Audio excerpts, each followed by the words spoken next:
it happening again, I'm going to try and stay as faceless as possible here. So I was born into a family that had been very lucky when it comes to finances. We've had a bunch of money in the family going back generations, but for the longest time, all I knew was that it came from a forefather being a successful merchant back in covered wagon times. History wasn't my thing growing up, and my family didn't talk about it much either, so I didn't really know squat about it until just after I turned 16. And it all started on a Sunday morning.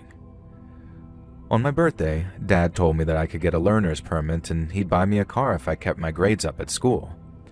And so I'm still walking on air as I pass Mom on the way to do her little grocery run.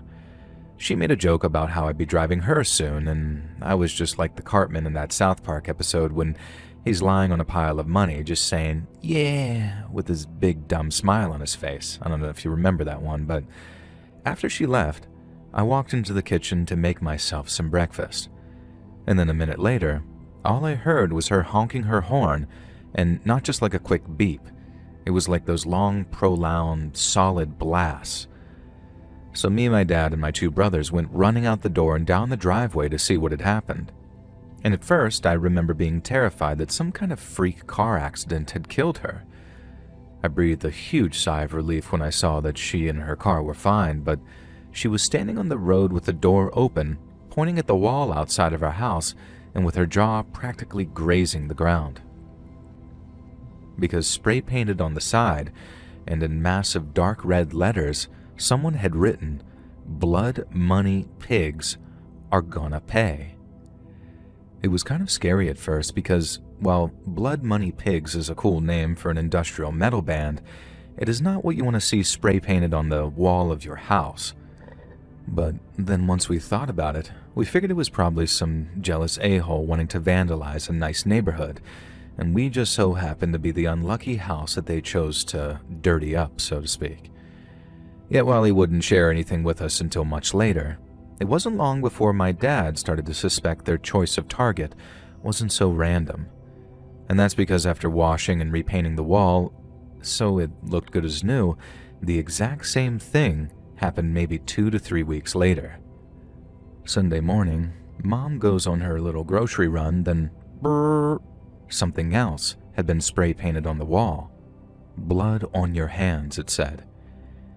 Now, it was clear we were being targeted for some reason because no one else in the neighborhood ever reported any vandalism, but all we could really focus on at the time was why us. Mom was a homemaker and pretty popular with the other moms at school and around the neighborhood too, so it wasn't like she had any serious enemies. And then Dad spent his time running a charitable foundation that, long story short, was financed by the money his investment group made. He worked with sick kids, animal shelters, the homeless, you name it. Anyone who needed the help in, let's just say, the general vicinity, Dad could be counted on to show up with an oversized check for a handshake and a photo. Naturally, he too was a very popular man. So how in the name of all hell did we have blood on our hands? Mom and Dad ended up getting involved, and Dad paid to have some fancy security camera attached to the front gate. But then whoever was vandalizing the wall must have noticed, because the first thing they did the next time they showed up was spray the camera lens so it couldn't see them writing, "Kelsey Scum Leave Town," on the outside wall of our house. Now, they didn't just graffiti that time either. These vandals poured a bunch of gas or something over the wall and then set fire to the plants at the side of our driveway, most likely in the hopes that the whole place would catch fire and burn down. Like I said, Dad already had his suspicions regarding why we were being targeted, but it wasn't until the Kelsey incident that he had them confirmed. Yet he still kept Mom and us in the dark, and the meaning behind the Kelsey name was lost in the confusion. And by that I mean none of it made sense, so it's not like the name clicked with us like it did with Dad. He started paying for security to watch the street outside our house, which basically involved a pair of dudes taking turns keeping watch 24/7. And it was one of those security guys that chased off someone who was likely trying to follow us to school in the morning to see which ones me and my brothers went to. And that was the going theory, at least. We didn't have it 100% confirmed, but it was still enough to scare Mom and Dad into moving us out of that house for a while, at least until the cops could figure out what was going on. But like I said, Dad kind of knew what was going on. He just didn't tell our mother until we were safely someplace else. My brothers and I find out a whole other story too, but since it's way longer and takes place years after the graffiti stuff, I'll just write this like you're my mom finding out after we moved. So, sometime in the early 1840s, two of my ancestors made the journey from Kentucky to California. Andrew and Benjamin Kelsey bought cattle rights to a stretch of land near Clear Lake from a Mexican guy who worked with the local Pomo Indians to drive his herds. But when the Kelsey brothers took charge, assisted by a man named Charlie Stone, they weren't nearly as friendly with the Indians as the Mexican was. See, they came from Kentucky, which was a slave state, a place where it was very much a work or die type mentality, and while the Pomo wouldn't work for free, Andrew Kelsey paid wages that his own self would have found straight up insulting. Once they were set up, his brother Ben returned to some ranch they had and left Andrew and Charlie Stone to deal with the Pomo, and deal with them they did. One day, a disagreement between Charlie Stone and a Pomo warrior almost turned violent. Andrew Kelsey managed to defuse the situation and promised the Pomo better treatment, but just before dawn the next morning, he and Charlie rode around with their rifles, confiscating all the Pomo's weaponry at gunpoint. And after that, since the Pomo had no viable means of defending themselves, the two men ramped the mistreatment up to 11 and started cussing out or horsewhipping the Pomo whenever they were working too slow or did something wrong. And this went as well as you might imagine, and ended with the Pomo laying siege to the house Kelsey and Stone had built, which was apparently more like a fortress by that point, as they had an idea that the Pomo might rise up. Which is like a whole other level of a-hole, right? Now anyway, it's all going to hell down at Clear Lake, and somehow news of this got to Andrew's brother Ben, who showed up with a posse to chase the Pomo off.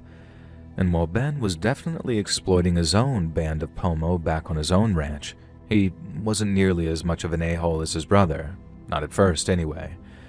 To defuse the situation, he promised the Pomo generous pay if they'd hunt down a band of native cattle rustlers who had been bothering him. Turns out these rustlers had been bothering the Pomo too, so not only were they too happy to hunt them down, but they dropped their dispute with Andrew after getting a big pile of cash from Benjamin. And before he left, Benjamin also warned his brother to start treating the Pomo better, or they'd do the same thing and rise up all over again. You think he might have taken his older brother's advice, but Andrew's dumbass went right back to the same old routine and treated those Indians like crap again. With the help of a bunch of ranch hands he hired, Kelsey took the Pomo's weapons away again. But that time, he also took away their fishing gear too, meaning they were entirely reliant on him for all their food and other essentials, and he gave them next to nothing. This went on for a while, and then when a young Pomo boy asked for another cup of wheat to feed a sick mom, Charlie Stone shot him dead on the spot to make an example of him to the others. Having gotten word of how the same pattern of mistreatment was playing out again, Ben Kelsey rode over to his brother's land and hired 50 Pomo men to take part in a gold mining expedition. But after Ben got sick with malaria, the Pomo stayed put and ended up getting picked off one by a combination of malaria and hostile tribes. Ben didn't mean any of them to die, but when word reached their families, they became incredibly angry. And then after a Pomo girl went missing for a few days, they turned up again saying that Andrew had been keeping her prisoner and using her as a love slave, and the crap well and truly, at that point, hit the fan. A Pomo chief snuck into Andrew's gunpowder store before dawn one morning and poured water all over it to make it unusable. And then once the sun came up, a band of warriors attacked Andrew's house with bows and arrows that they'd been making in secret. They took him by complete surprise and had him shot full of arrows before he even had time to react. Charlie Stone ended up shooting down a couple of warriors, and then he tried escaping by jumping out of a window but hurt himself on landing. He tried running, but he obviously couldn't. Then, after easily running him down, and this is according to my dad, the Pomo warriors bashed his head in with a rock, as a way of saying that he was too low and dishonorable to be killed with regular weapons. A few weeks later, when Ben Kelsey heard about what happened, He rode down to Andrew's place with a hired posse to recover his body. And that's when the massacre really started, because as they went, they killed every single Pomo Indian they could find.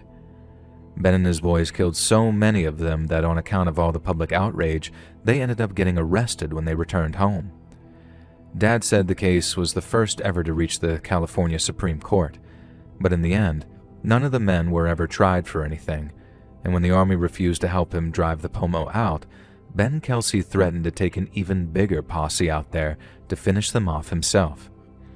In the end, the army sent out a bunch of cavalry to move the Pomo on, but their commander was very sympathetic to Ben's story and had no intention of peacefully moving anybody off the land. When he and his men found the Pomo camp, they found it defenseless, as mostly all of the younger warriors were off on a big deer hunt someplace. They left only 400 Pomo, mostly women, kids, and old people, and the army killed around half of them. The army also killed just less than 100 more Pomo as they rode back to base camp, and while Ben Kelsey didn't directly take part in this, the greater part of the massacre, it can't be said that he didn't have a hand in it. Dad said that the way it was told to him when he was a kid, Ben Kelsey was basically cursed after that. He ended up selling his land in California, then moved the family to Mexico for some time, and then on to Texas, and it was there that, in a weird twist of vengeance, one of his daughters barely survived being violated and scalped by a Comanche warrior when their wagon was attacked. The ordeal scarred her mentally for life, and she was basically kept in the house all the time with no one allowed to see her because the sight of any strange person would send her into wild fits of screaming and crying. And to get away from the place that almost took his daughters from him, Ben moved the whole family back to California, where he got into the mining business. He then spent his twilight years in Los Angeles before dying in his 70s in the 1880s. Benjamin Kelsey had made a ton of money by the time he died, and it was all shared out among his surviving kids, one of whom ended up being my grandpa's grandpa. He invested it wisely, the fortune kept on going, then by the time it was all handed off to my dad, he could afford to create the foundation and basically pay a bunch of people to manage all of his stocks and whatnot for him while still making stupid amounts of money.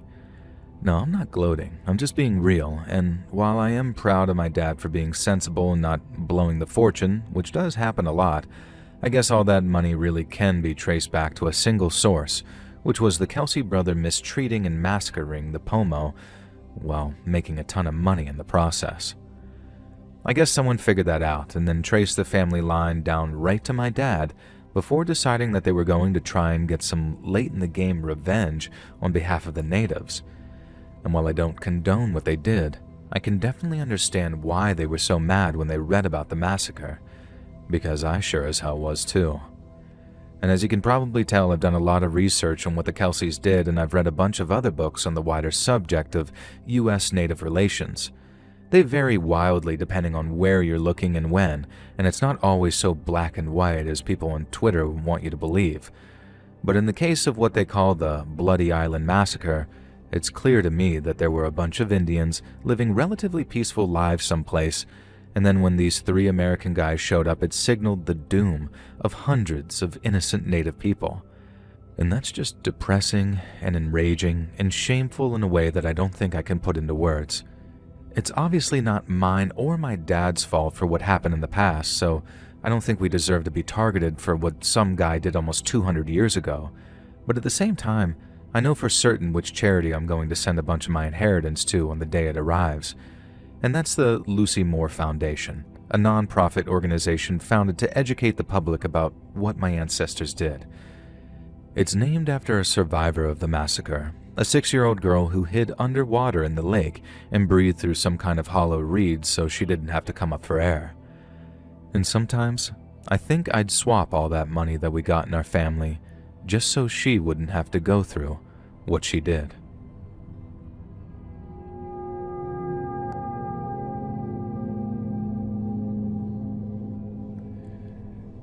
My name is Marie, I'm from France, and a few years ago, I decided to do some research on my family tree. To be specific, I wanted to know what my ancestors were doing around the time of the French Revolution, and my sister agreed it would be cool to know their story from that time, but Strangely, our mother didn't seem nearly as enthusiastic. She kept asking things like, "Why do you care? It was such a long time ago," or "Why are you wasting time on the past when you should be looking for a husband?" In a sense, I understood where she was coming from. I was single at the time, and my mother has always been very vocal about her desire for grandchildren.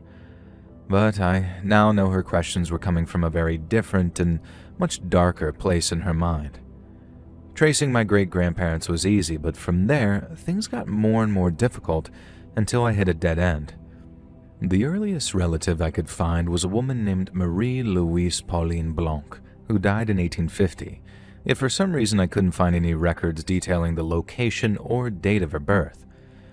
She had a few brothers and sisters, including Louise Marie, who died in Paris in 1881. Yet once again, there was no information on where or when she was born, only that the first records of her existence in France began in 1834 when she was already a grown woman. Record-keeping from the time is notoriously unreliable or frustratingly incomplete, so at the time, I didn't find anything overly unusual about the absence of information. But then I discovered Marie-Louise and Louise Marie, who I suspected of having a very uncreative mother, had another sibling, a brother named Jean-Pierre Pauline Blanc, who helped me figure out why there was no record of my family in France prior to the 1830s. Because Jean-Pierre hadn't died in France like his sisters. He'd died across the Atlantic in the storied city of New Orleans. I had no idea my ancestors were colonists or that at least one of our family had made their way across the ocean to the New World. My sister was excited by the news and bid me to keep up my research. I believed our mother would react with the same kind of indifference, asking why I was bothering to dig up the past when it had no bearing on our present. But to my surprise, when I mentioned that one of our ancestors made his home in the Americas, she acted like I had spoken of raising the dead. She begged me to stop what I was doing and not to dig any further because pain and suffering was all it would bring. And it was then, and only then, that I realized that she knew a lot more than she was telling me. I gave her an ultimatum. Either she told me what she knew about our ancestors, or I'd keep on researching and find out for myself. And then after inviting me over to the house, this is what she told me. Our ancestors had migrated to New Orleans, but had done so via Ireland at the behest of Louis Barthélemy de McCarthy. It's unclear how the Frenchman earned his Irish second name. And there, he and his wife had a daughter they named Marie Delphine, who was born March 19th in 1787. Marie Delphine was just 4 years old when the Haitian Revolution broke out in 1791. Enslaved Haitians cast off the shackles of servitude, and the revolution peaked with the massacre of thousands of French colonists and slave owners whom their former slaves referred to as barbarians. Before the massacre of the French, the colonists punished enslaved rebels by binding them together, loading them onto ships, and then tossing them into the Caribbean Sea to drown.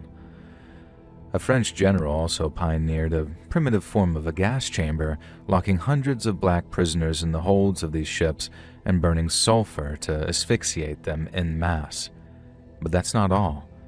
The French imported specialized Cuban bloodhounds trained to track, maul, and eat enslaved Haitians, sometimes holding public spectacles in amphitheaters where prisoners were bound to stakes and torn apart by these dogs for the entertainment of French officers.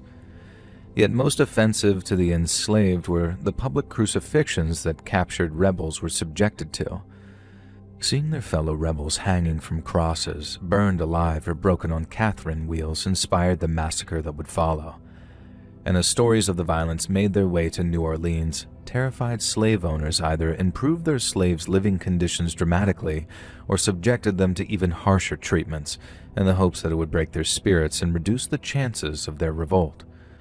In fact, Marie Delphine's uncle had been murdered by his own slaves in 1771, and as a family of slave owners, their solution was to treat their slaves as animals. In June of 1808, a then 21-year-old Marie Delphine married a man named Jean Blanc, a prominent banker, merchant, lawyer, and legislator. At the time of the marriage, Blanc purchased a house at 409 Royal Street for the family, which became known later as the Villa Blanc. Delphine had 4 children by Blanc, one of which was our direct ancestor. But the marriage did not survive, and in June of 1825, it seems Marie had a thing for June weddings. She married her 3rd and final husband, Dr. Leonard Louis Nicolas Lalaurie, after which she went by the name that she would take to her grave, and the one by which she is infamous, Madame Marie Delphine Lalaurie. In 1831, Madame Delphine had a 2-story mansion constructed at 1140 Royal Street, which she managed in her own name and with little involvement of her husband following their eventual separation. She lived there with her children, but the household was maintained by black slaves, and in line with her own family's treatment of their slaves, they were treated abominably. I found mention of Madame Delphine in a book by Harriet Martineau, an Englishwoman who wrote books about sociology, and she mentions that even in a place where black slaves were treated as less than animals, Madame Delphine's slaves were, and I quote, singularly haggard and wretched. This stands in stark contrast with Madame Delphine's public treatment of black people, both free and enslaved, as Martineau noted that she was generally polite to them and seemed to care a great deal about their physical health. Yet official records tell a very different story. Between 1830 and 1834, local funeral registers show that 12 of Madame Delphine's slaves passed away, but the cause of their deaths are not listed. These include a cook named Bonne, listed as a chronic runaway, along with her 4 children. Their deaths caused such an uproar in New Orleans that rumors of grave mistreatment circulated and eventually prompted a visit from a local lawyer who intended to remind Lalaurie of the laws for the upkeep of enslaved people. Yet this lawyer found no evidence to suggest wrongdoing or mistreatment of enslaved peoples by Lalaurie, and the report of his findings seemed to have adequately quelled the rumors, at least for a while anyway. Author Harriet Martineau was still present in New Orleans when one of Madame Lalaurie's slave girls fell from the roof of the Royal Street mansion. An eyewitness said that the 8-year-old girl was attempting to escape punishment and was being pursued at the time by a whip-wielding Madame Lalaurie. It was later discovered that the young girl's name was Leah, and that she'd been brushing Delphine's hair when she hit a snag, angering Lalaurie to the point that she grabbed a whip and started chasing her. The incident led to another investigation whereby Madame Lalaurie was found guilty of illegal cruelties and forced to give up 9 of her slaves. Yet through some horrible twist of fate, these slaves were then brought back by the Lalauries through an intermediary relative and thus returned to the mansion. One such slave, the cook who replaced the deceased Bonne, was chained to the stove and had her children beaten mercilessly whenever she failed to live up to Madame Lalaurie's standards. The situation reached breaking point in April of 1834 when a fire broke out at Lalaurie's mansion. It was later discovered this fire was started by the cook, a 70-year-old woman who was chained to that stove by her ankle and who said she herself had deliberately started the fire rather than face yet another punishment of watching her children being beaten. This cook also claimed that any slaves were taken to the uppermost room, never to come back. Bystanders who witnessed the fire attempted to enter the mansion to ensure everyone had been evacuated, yet it was reported that Madame Lalaurie refused to hand over the keys. In response, these bystanders broke down the mansion's doors, and it was then, while going from room to room and looking for survivors, that they discovered all manners of horror. 7 of the slaves were found hanging by their arms, legs, or necks, with one witness saying their limbs were stretched and torn from one extremity to the other. Another witness was a local judge named Jean-François Canonge, who claimed to have seen a black woman forced to wear an iron collar, as well as an older slave woman with a head wound so dire that she could not stand properly.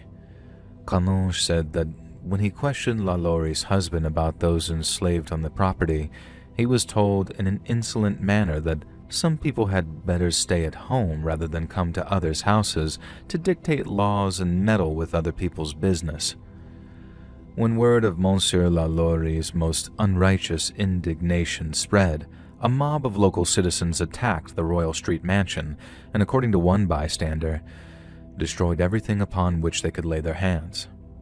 The local sheriff and his officers were called to disperse the crowd, but by the time the mob left, the property had sustained major damage with scarcely anything remaining but the walls. Madame Lalaury's surviving slaves were taken to a local jail, not because they'd done anything wrong, but because the judge wanted people to see them, so they'd know how they'd been treated and know the evil that Madame Lalaury had done. The grounds of the mansion were also dug up, and the bodies of several slaves were said to have been exhumed, including that of little Leah, who fell from the roof. People were furious with the Lalaury family and wanted her hanged, but by that point she had already fled New Orleans for France. The mansion was later rebuilt, and through my own research, I discovered that actor Nicolas Cage had bought the house for a sum of $3.45 million in April of 2007, but the documents were arranged in such a way that Cage's name did not appear on them, and he later sold the property, so he's no longer the owner. Madame Lalaury lived out the rest of her life in exile in Paris, but missed New Orleans terribly. She actually planned to travel back at one point, but her children convinced her not to, quite rightly saying that she'd probably be killed. Her eventual death in 1849 remains something of a mystery, with some saying that she died in a boar hunting accident, others of natural causes. But what's clear is that even in Paris, she was hated by all who knew what she'd done, and I can count myself among that number. It was very hard for my mother to reveal who our ancestors were. She didn't want me to be burdened with it like she had, but I'm glad she told me. I'm glad I know where I came from, because it's a reminder to be different, and God willing, if I have my own children, I'll raise them to appreciate the value of human life in a way that Madame Lalaury never did.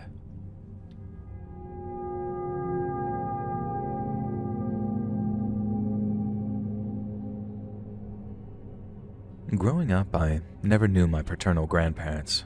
I was told they died before I was born, but that wasn't entirely true. And it wasn't until my early 20s, when I was finally told this story, that I realized that I had an uncle I'd never met, too. My dad told me the story after he found some pot baggies in my room, kind of like a way of saying, you don't want that life. And boy, did he ever make his point. So, my dad was born at the tail end of the Depression, meaning he, my grandparents, and his siblings grew up in extreme poverty. They ranged in age pretty wildly too, because when my grandpa was still in diapers, his eldest brother was like 18 or 19, that sort of age. And they were so poor that Dad and his siblings sometimes went to bed without any dinner, and when they did eat, it was all Depression-era meals like hard times soup or poor man's pie. Dad said he didn't even get a pair of shoes until he was maybe 6 or 7 years old, and then my grandma and eldest aunt actually shared a pair so my aunt could walk to school and back. It was that kind of hard for them. Not just poor, but dirt poor, you know? And then one day, everything changed. From my dad's perspective, all he noticed was how his ma and pa got real happy all of a sudden, and how the family moved to a much nicer place not longer after they suddenly got happy. They ended up moving to an even bigger place a short while after some big funeral, one that everyone in the county went to, and from then on, things were never the same. Grandma and Grandpa started fighting all the time, then Grandpa and my mysterious uncle got into a big fight too, apparently, and the next morning, Grandpa was gone. Just left a note on the table saying he was sorry along with a whole bunch of money. He was never seen again. No one knew if he lived or died or what happened to him. My uncle, the one I never met, had left some time after, but maybe a year later, Grandma got word that he'd been killed in a bar fight out of state. And that's how my dad grew up. His own dad, gone by the age of 10, to be raised by a single mom who worked herself into an early grave, making sure her kids wanted for nothing. But before she died, she told him the story of what happened to them, why their lives were suddenly transformed for the better one day and then suddenly destroyed out of nowhere. So one day, back when Dad was around 6, Grandpa came home in a totally different mood than he normally would. He usually came home tired and cranky after a long day of either working or looking for work, but on this occasion, my grandma said that he walked through the door with a spring in his step. He picked her up, spun her around, and told her that in 1 week's time, all their money troubles would be over. When she asked how that could be, Grandpa drew a finger to his lips and said, while he couldn't tell her, his word was his bond. Now, sure enough, 1 week later, Grandpa came home with a bundle of cash after being out all night with my uncle, and so began the good life for my dad and his family.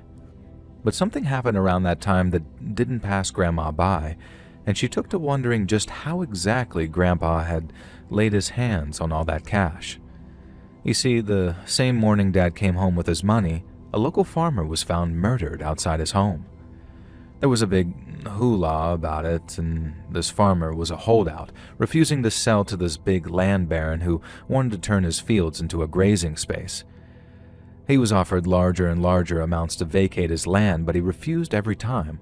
All he wanted was to farm his land just like his pa did before him, and then hand it all off to his son once he was reunited with the Lord. That old land baron vowed to get the farmer's land by hook or by crook, so when he was found stabbed to death in the early morning, folks were obviously outraged, and they suspected the baron. Nothing came of it. All the baron's boys had alibis and what have you, so the sheriff suspected outside involvement, like a man for hire. Grandma was so worried that she actually confronted Grandpa about the money and demanded he finally tell her where he got it from. She's always assumed it was from running moonshine since that was still a big thing at the time, but after the farmer's murder, she got to wondering and worrying, enough to ask him to his face, but Grandpa swore he had no part of it. He swore on the Bible that he'd made that money moonshining and that never in his wildest dreams would he kill another man, and a good man at that, for nothing but a pile of blood money. Grandma said she was reassured, but she still never fully lost her suspicions. The timing was too right, and the pile of money seemed way too big for just a single moonshine run, but since he made his case well enough, she didn't question it out loud again. Not until a couple of months later when the farmer's son showed up dead. It looked like nothing more than a terrible accident. The farmer's boy was riding on his horse one night when something like a rattlesnake gave him a scare. The horse bucked him, he fell off, then broke his neck. Simple as that. A lot of people bought it and said how sometimes it's a case of bad things happening to good people, but not everyone saw it for what it was, and as far as I'm concerned, they were right not to. Because the morning after the farmer's boy fell from his horse and broke his neck, my grandpa came home with yet another pile of money. The farmer's boy had actually been set to sell his parcel of land off to the baron, and at a very fair price too from what Grandma heard. But then right at the last minute, he changed his mind and refused to sell, saying he wanted to honor his dad's wishes. Tradition still means something around here, so everyone celebrated the decision, and that's not even a month or two later, and what do you know? But the farmer's boy has an accident. There was no investigation that time, and since the farmer's widow couldn't handle the day-to-day, she opted to sell it all off to the baron, only this time at a much, much lower price. There was another big funeral again, and like I said, another big pile of money. But since Grandma had been talking about a moonshine run for weeks in advance, she didn't think much of the timing. Or at least she tried not to think much about it, because the more she did, the more it ate at her. But then over time it got harder and harder not to think about it on account of the way my grandpa and uncle were acting. Part of the reason she was able to forget as much as she did after that first quote-unquote moonshine run was how grandpa and uncle acted. They weren't acting like they'd done anything wrong. They were drinking to celebrate, and they were very happy with the family's newfound wealth. But then after the second quote-unquote moonshine run, they were about as opposite as could be. It was like a dark cloud was hanging over each of them. They were surly, they hardly slept at all, and they were either drinking, playing poker, or arguing in hushed voices out on the porch at night. And then one night, after hosting a poker game at the house, the whole situation came to a head. One of the guests made a joke about killing a man over a game of cards, something which my uncle took great offense to. He asked the guest if he knew what it was like to kill a man, and then when the guest said no, scared and confused at my uncle's dark turn, he was told that he should shut his mouth and not joke about such serious things. The situation escalated to the point where my uncle made a not-so-veiled reference to having himself taken a life, and that's when Grandpa exploded. He beat the living hell out of my uncle, right there in front of the poker guests, then dragged him off to the woodshed and locked him inside to sober up. And after that, Grandma confronted her husband for a second time and asked him straight up if he'd gotten all that money from murdering the farmer and son. Grandpa never admitted it, but he broke down in front of her. Then he cried, and he cried, and he cried, for a long, long time, according to Grandma. He was drunk to high heaven, but it wasn't the whiskey that was stopping the words from coming out. Grandpa was just too distraught to speak on whatever was tearing the family apart. She laid him up in bed, tucked him in, then talked him off to sleep. Then Grandma went outside, unlocked the woodshed, and did the same to her boy, who was also in dire need of medical attention too, from what my dad remembered. Now, this meant Grandma didn't get her own self to bed for another couple of hours, and then when she woke up the next morning, sometime after dawn, she noticed my grandpa wasn't lying next to her. She got up to go look for him, and he was gone. And in his place, there was a big pile of money on the table, and a note saying how sorry he was for everything. Grandma pressed my uncle on what he and Grandpa had done, but kept up the lie about moonshining, most probably out of fear for the noose, but also because he was too damn proud to tell the goddamn truth.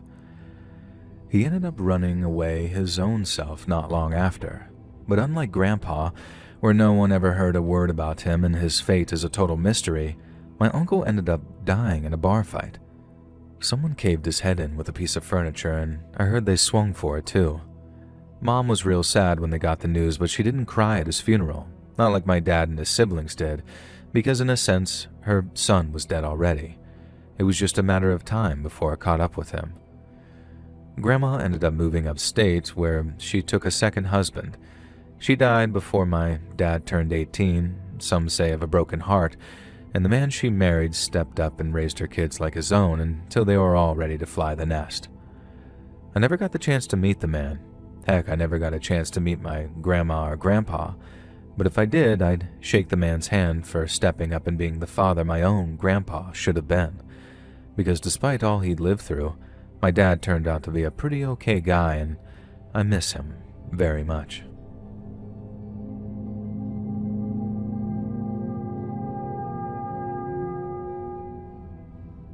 So this is kind of an old one, and nothing to do with me really, but I think you'll enjoy it because it's a good one. So I didn't know this until I was like 20-something, but it turns out I'm descended from a man named John Stratton, who was part of the first wave of Americans to come over. Now, it's all total word of mouth, like it isn't even in any history books as far as I know anyway, but the story goes that he arrived with his family in 1610, right around the time the colony was set to be abandoned because everyone was starving.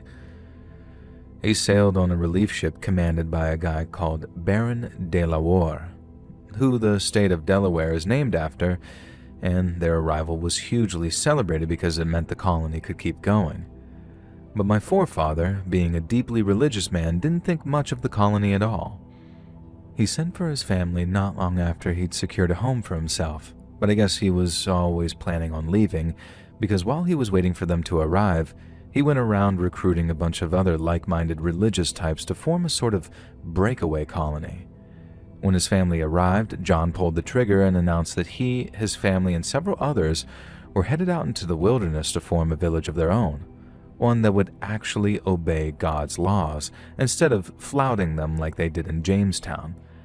I guess I do kind of see things from his perspective too, because Jamestown docks were basically a haven for all kinds of scumbag pirates, not to mention the working girls who served them. So if he was super religious like he was, it figures he got sick of it and decided to leave. Now anyways, so John and the other Puritan families left Jamestown sometime in 1611 and made their way into the woods until they found a clearing that'd make a good space for a small village. They built everything from the ground up, and then within a couple of years, the village was thriving. They'd hauled timber and animal skins back to Jamestown to trade for other goods, but aside from that, they didn't want anything to do with them. They lived by the Bible's laws and used it like a kind of early game constitution, citing its verses whenever they needed a solution to a problem or needed to resolve a conflict. So, time goes by, and something like 10 years after the village was founded, John Stratton was calling himself a minister and was basically the village patriarch who guided his flock in all manners, both earthly and heavenly. But from what I can gather, he had two major problems. The first were the natives, because by 1620, relations had worsened dramatically and it seemed like war between themselves and the settlers was coming no matter what. But the second of John's two problems came in the form of his own flesh and blood. John had around 9 sons and daughters, and they're just the ones who survived. And while the majority of them honored their mother and father, like the Bible told them to, one of them wasn't nearly so unquestionably obedient. And to me, Thomas Stratton sounds a lot like your average teenager these days. He thought the village was boring and lame, and he wanted to go back to Jamestown, and all he had to do was hunt, smoke tobacco, and go walking with his village crush, the girl he wanted to marry. But on the other hand, his dad either wanted him in church or in the fields, and said he was too young and cocky to be a hunter without hurting either himself or someone else. But as you can imagine, this wasn't what young Thomas wanted to hear, and he disobeyed his dad more than once by heading out into the woods and trying to catch deer without permission. John forgave his son for the first time he caught him, but he warned him not to do it again. Then when he did and showed a complete disregard for his dad's wishes, John Stratton decided to make an example of his son. Thomas was still only 14 or 15 at this time, so John had no problem dragging him into the small village square and holding his son down while he dragged down his pants. He then spanked his boy, spanked his bare ass in front of everyone, while quoting lines from Proverbs. "Whoever spares the rod hates his son, but he who loves him is diligent to discipline him. And train up a child in the way he should go, even when he is told he will not depart from it." I guess John figured that this would fix his boy and that public humiliation would make him think twice about being disobedient in the future. But as most of y'all can probably guess, it didn't do anything of the sort. Being publicly shamed and spanked made Thomas hate his father. I mean, go figure, right? But he went from some happy-go-lucky rebellious teenager to open defiance, returning the shows of public humiliation on a daily basis by refusing any command that John saw fit to give him. Thomas refused to even hunt when given direction, and would wait until his dad asked him to do something else before grabbing his musket and heading off into the woods with the family's hunting dog. And this kept going on for years, with John getting angrier and angrier and despairing over what to do with young Thomas. But by that time, Thomas was basically a grown-ass man, one who could use a musket really well and couldn't be dragged into the town square for a spanking. John waited years hoping his son's rebellious streak would disappear if he just ignored it. But when Thomas finally announced he was leaving the village and was returning not just to Jamestown, but to England, John decided that was not going to happen. The night before Thomas was due to leave for Jamestown, his father gave the impression that he'd accepted it, but was still sad to see him leave. John and Thomas had a little heart-to-heart about how the younger of them needed to make his own way in life, and I'm guessing they must have done the 1600s version of hugging it out, because when Thomas went to bed that night, he didn't suspect a thing. Meanwhile, once Thomas is asleep, his dad goes round and rounds up all the men in the village who were ride or die loyal to him. And then they snuck into Thomas's bedroom, dragged him out of bed, and beat the living crap out of him till he was either out cold or punch drunk enough to drag him off into the woods without him trying to fight. They dragged him out to a spot that John had spent some time the previous day. But while he claimed that he was only going into the woods to talk God, he'd also been mighty busy digging a big old pit that they threw Thomas into when they arrived. John and his buddies then went about burying Thomas up to his chest in soil, and then by the time his senses returned to him, his hands were tied and it was too late to do anything but struggle against the weight of all that soil. Thomas begged his father to let him go, but all John did was quote a verse from Deuteronomy, and the one about what to do with rebellious children. And for the sake of the story, I'll just copy and paste the most relevant parts so you all have an idea of the last things Thomas heard. Bring him out to the elders of his city at the gate of a place where he lives, and they shall say to the elders of his city, This is our son, stubborn and rebellious. He will not obey our voice. He is a glutton and a drunkard. Then all the men of the city shall stone him to death with stones. So you shall purge the evil from your midst, so that all the people will hear and fear." After that, when John was done explaining himself to his son, he and his buddies picked up the rocks that they'd piled in a wide circle around the hole. Then they started throwing them at the boy as hard as they could. They smashed the boy's head into a bloody pulp, and they didn't stop until they were absolutely certain he was dead. And then, according to the story, they dug the hole out a little more, laid him in what had always been intended as a grave, then piled the earth on top of him again and walked back to the village. John told everyone that Thomas had left early that morning, and that he'd wished him well on the road back to Jamestown. I don't know exactly how it happened, but the truth got out somehow. My great-aunt Kathy says that she was told that some wild dogs dug Thomas's body up and a hunter found pieces of him all over the woods. But my mom says that she heard it differently, and that John actually confessed to his wife about what he'd done, who reassured him that he'd done the right thing. Either way, John almost completely got away with it, and if it wasn't for one of his other sons who let everyone know what had happened to poor Thomas, I don't think anyone would have ever found out the truth. Things went on as normal for a year or so, and then remember I said about relations between the natives and the settlers breaking down? Well, apparently in 1622 the natives got sick of the tobacco farmers encroaching on their lands, and they went on a major killing spree, burning down whole villages and slaughtering anyone who lived there. And yeah, you guessed it, John Stratton's little religious fiefdom was one of those villages. And if it wasn't for our ancestor escaping with his scalp to Jamestown, I most probably wouldn't be around to write this and keep the story alive of what a piece of human garbage he was for murdering his own son.